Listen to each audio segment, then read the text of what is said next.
Vergil Ortiz Jr., 16-0, 16 knockouts, 2019 Prospect of the Year, taking on his toughest test yet, March 20th in his home state of Texas against Mighty Mo Hooker, the former junior welterweight champion of the world. Vergil, man, but before we get into the Mighty Mo Hooker fight, Danny Garcia, Terrence Crawford, Errol Spence, Sean Porter, they're still on top, but they're all at 30 or older now. They're into their 30s. Do you think you can be that next dominant welterweight coming up? Yeah, of course. I mean, I feel like I can do it right now. I just need the opportunity to showcase my abilities, and until that time comes, I'm just gonna keep what I do and do best. That's crazy. At just 16 pro fights, you feel like you could even fight the Crawfords and the Spences right now? I feel like I can fight them right now. Yeah, like I said, it really just comes down to them giving me the opportunity. If they give me the opportunity, I'm not gonna turn down the fights. And also, Vergil, before getting into the big fight next month, I know you've been fighting since you were 8 years old. Been fighting a long time, 160 amateur fights. There's guys that, they can burn out early. And when you look at how you fight, you got it all. I just want to know, like Mikey Garcia had it all too, but he didn't love boxing. Do you love boxing? Or is it something you're great? Yeah, of course, it's my passion. Right. And yeah, I mean, yeah, it's both. I love boxing and I'm really good at it. So I'm gonna keep doing it, and I'm gonna keep doing it for as long as I can. I'm in it for the long run, and I'm in it to show what I can do to my fullest ability. Yeah, and I also asked too, just because it seems like you're a smart cat with things on your mind, other than just boxing already at 22 years old. I know you got a good sense of humor. You love video games. You like a lot of different things. So again, it's just because you might not everyone's like that, but getting into it, against Mighty Mo Hooker, what do you think of this fight, man? It is on paper supposed to be the toughest challenge yet.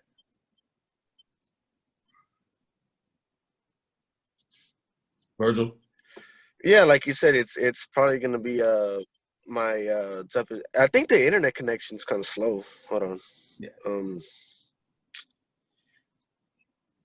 It's pretty slow, huh? Because Yeah. you're hearing me like 5 seconds later. That's okay though. Just okay. So like you said, this fight is gonna be my toughest fight on paper for sure, and I think it's gonna be the toughest fight in the ring as well. He's a former world champion. He's in his prime. He's like 31 years old. He has a long reach, and he's in it to win it, man. He's not gonna be there to lose. He wants to show that. He wants to prove to himself mostly that he's still in it. He's still able to get a world title shot, and he's gonna go in to win. Well, you said it yourself. He has a long reach. In your last fight against Sammy Vargas, you showed a great jab. You kept hit. You were the guy keeping him on the outside. Against Hooker, are you going to have to be the fighter looking to get on the inside as opposed to keeping him on the end of your jab? Or what kind of game plan could we maybe expect from you? Well, really, I just do what I need to do, and if I need to go inside, then I'll do that. If I need to keep him out, then I'll do that as well. It just whatever the time is asking for. It just depends. I just have to improvise. Just do what I need to do at the moment. Are you more comfortable doing either one right now? So I can do both ways. I can fight different ways. My dad has trained me throughout the years to fight different ways. You can't fight just one way. So yeah. We saw that with Oscar Valdez over the weekend, right? What'd you think of that fight?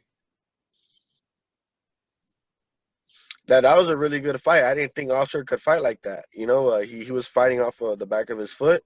He kept Vergil out the entire time, and he was doing a really good job of doing it. Was that inspiring to you?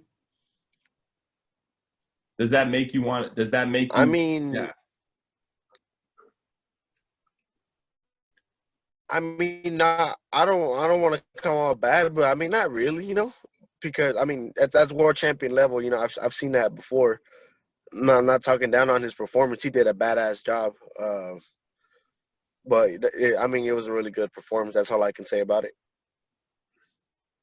Was what as a Mexican fighter, what does that do for Mexican boxing when a guy is able to do that? Like, well, Mexican I mean, American. really, it just shows that yeah, it just shows that I mean, it just shows what we're made of. We're people say we're warriors and all that. That we go down and we just fight and hit each other and get hit back and all that stuff. I mean, but really, it just shows what we can really do. We can hit and not get hit. We can fight the way that we're supposed to as well. We're not just like some mindless killing machines. We can think.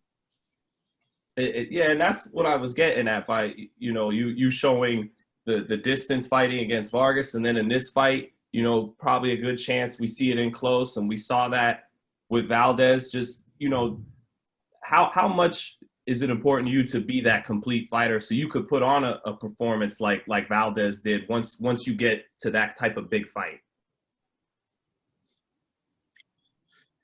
Yeah, I mean, in all my fights, I always wanna look good like that. He's done a very good job. He's definitely grown as a fighter, and I want to grow like that as well. You can only keep getting better as your fights go on. And that's really what you're supposed to do. You're always supposed to get better, and I mean that's what I plan on doing as well. Now the And other that's what it's gonna take to be one of those top fighters. now the other guy in the division that keeps getting brought up along with your name as the future of the division is Jaron Boots Ennis. Do you feel that way too? That might be the guy when you get when you get up there that you two might have to cross paths.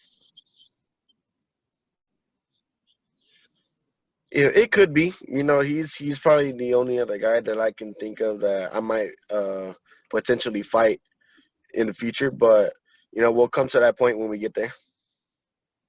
And how do you feel, holding down Golden Boy as what happened with Canelo left? You would think they're in trouble, but maybe they're really not because they still have you and Ryan Garcia. What's the situation like for you now, kind of being the flag bearer for Golden Boy with Canelo, elsewhere? I mean, it feels good. Me and Ryan are possibly the best fighters that Golden Boy got. The top two, and it feels good. It makes me feel like I stand for something. You know, it's another feeling. It's a wonderful feeling. We're both in these positions that very top positions. It's a responsibility, but it's not something that I can't do. Do you care about, or do you think about carrying on the lineage of great Mexican and Mexican American fighters and the fans that really flock to them, or not so much? It's just your own journey and you just fight in however you're going to fight, and what happens happens? Or is that in your mind too? I have to carry that lineage, that legacy forward. I mean, I'm down to carry it forward. You know, first of all, I think boxing's number one fans are Mexicans, so I think that not that I owe it to them, but I mean, why wouldn't I? Try to carry it on. I want to carry it on. That's my blood right there. I'm Mexican, or at least my blood is Mexican, and I mean, yeah. Other than that, I would love to carry the legacy. Who are your favorite fighters that you've probably learned the most from? I've learned a lot from my dad. Looked at a lot of fighters like Oscar La Hoya, Cotto. I've learned a lot from Mikey just being in the ring with him. Jose Ramirez as well. Um, I've learned some Mayweather too. I used to watch a little bit of Mayweather. I've taken some of his moves as well. Those are just some of the fighters, yeah. You get a chance to? Are you going to get a chance to work with Jose Ramirez at all in preparation for this fight?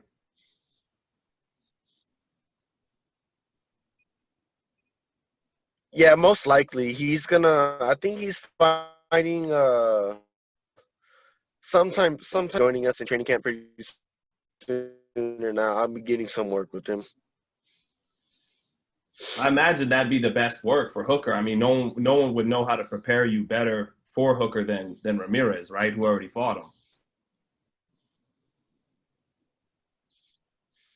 Yeah, I'm sure so. But I think that Hooker's not gonna fight the same way twice. He got stopped fighting one way. I'm sure he's not gonna do it again. So well, we just like I said, we're just gonna have to do what we do best. We're just gonna have to make me the same way twice. He's not gonna fight the same way twice. I didn't fight him before. Do you see yourself getting a stoppage, getting a knockout, keeping that 100% KO streak going? I mean, I see myself winning, and I see myself. Yeah, man. So just doing really good, and that can happen with or without the knockout. Really, that's just my main goal right there. I don't really look for the knockout anymore. Uh, and honestly, that's how they come best. And whether it comes or not, it's fine with me as long as I come out on top. What is Robert Garcia? Has he told? What are some of the good things he's told you? He's seen them all. He's worked with some of the best fighters that of the last 20 years. Can you share with us anything he's told you in regards to his belief in what you can be and your talent? Does he say you could be, what does he tell you?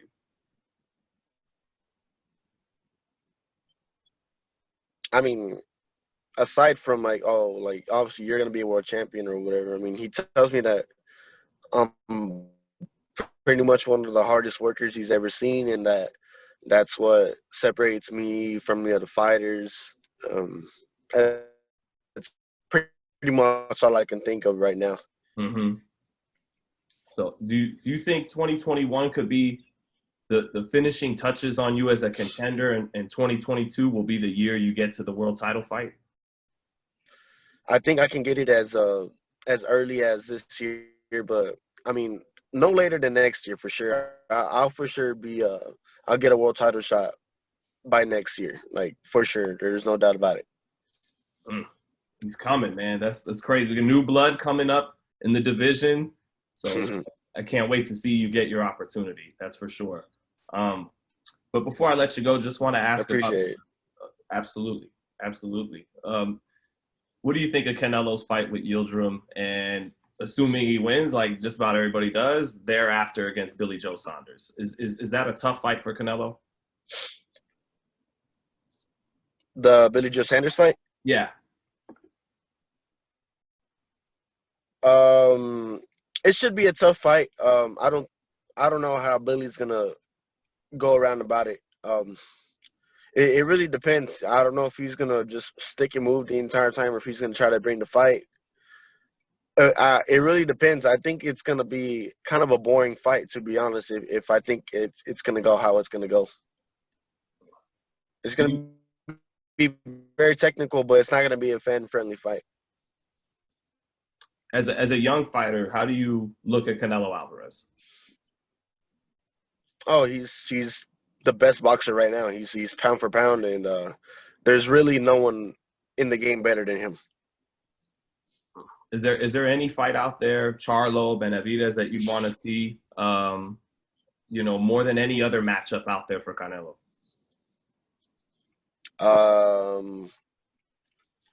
I would like to see him fight Charlo or Plant. I think those are probably the two top fights I'd like to see. Yeah, Charlo, give the Texas boy a chance, right? Yeah, it'd be a good fight. I think so. And also, Vergil, just before I let you go, last one, I just want to know how you think Jose Ramirez, Josh Taylor would go.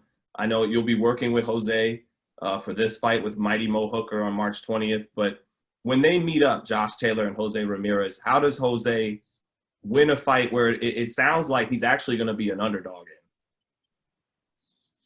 Yeah, so looking at when Taylor fought Baranchik is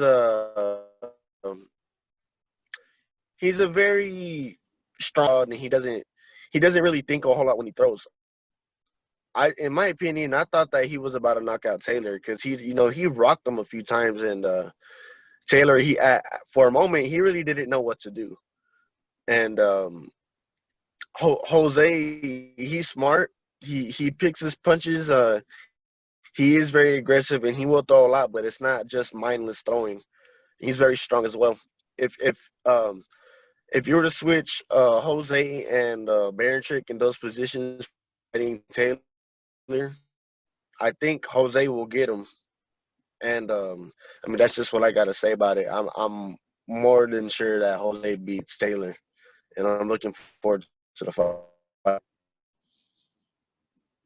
Thanks, Virgil.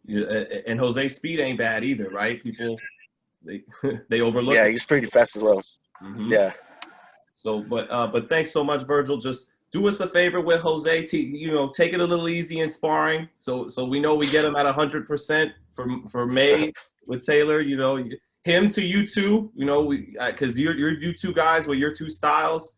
They better make sure you guys don't go wild in there. But Virgil, March 20th at Fort Worth, Texas.